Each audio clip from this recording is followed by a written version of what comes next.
mu za a dinga ciwon mutunci, mu za a zaga, mu za a zaga. Ha? Haba.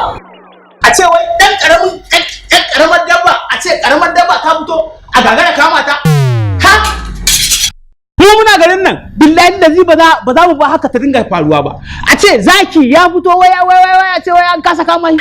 In aka ji labarin nan a Sudan, ai sai a zage ni, a ce daman tunanin ɗin banza nake, yadda na dinga hakunta dabbobinsu, ina more su, a ce a gari na zaki ya fito an kasa kama shi.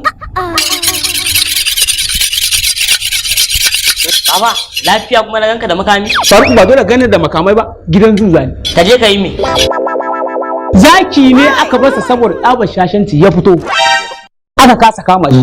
To kai yanzu in ka je wai me za ka yi wa zaki? Faruku ba wannan bane ba ma abin da ya bata min rai. Ka duba mafarautan nan namu da muke da su a garin nan.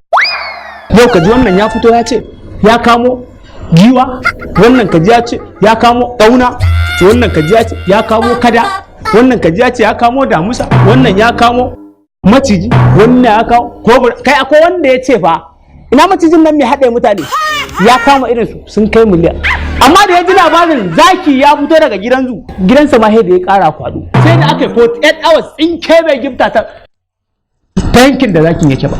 To don haka ni yanzu zan je gidan zu kamo zakin in kai cikin gidan nan ku dinga wasa da shi. To yanzu da zaka da wannan wukar baba, wannan wukar taka ai ku kaza wa ta yanka ba. To faru a tarihi na da hannu nake kama dabba duk masifarta. To abin da yasa ka gana ɗaya makamun nan an ce zakin an ɓata mai ne, idanuwan sun yi jajawo.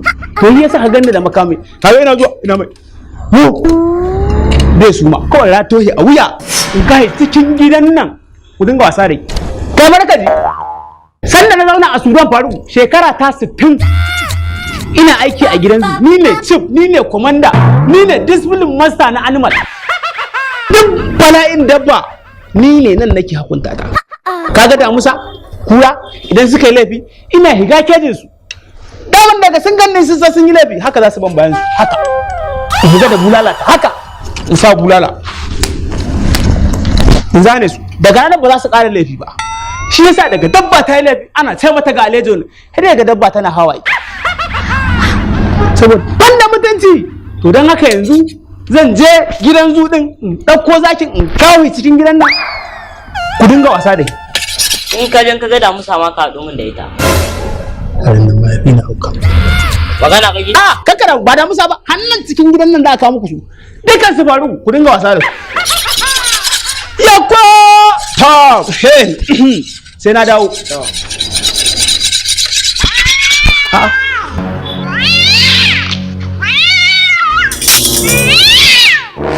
Kawai na raka. Ringin ɗin waya ta nufa ringin ton ne fa.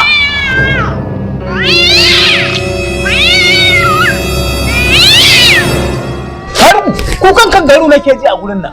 Ka gani? Ba kangaru bace ba. Kai yanzu da kangaru din ne ma sai gudu. Kai da zaka da kamo zaki da damusa. Kana gudawa kangaru? In ma ita ce kenan. Yau gaskiya ne. Cau baba a lafiya ta ka mai kwaba ce.